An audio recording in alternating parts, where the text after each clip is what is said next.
Yep, it's in there. You're going to find that in auditory and visual systems, right here. Glyceride to calm ear ringing and tinnitus. Here's your list of ingredients with instructions on how to make it and dosage. There's one for vertigo and one to enhance night vision and circulation to the eyes.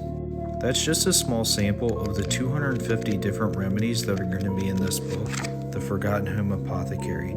I think this is a fantastic book if you're looking for a more holistic approach to being healthy.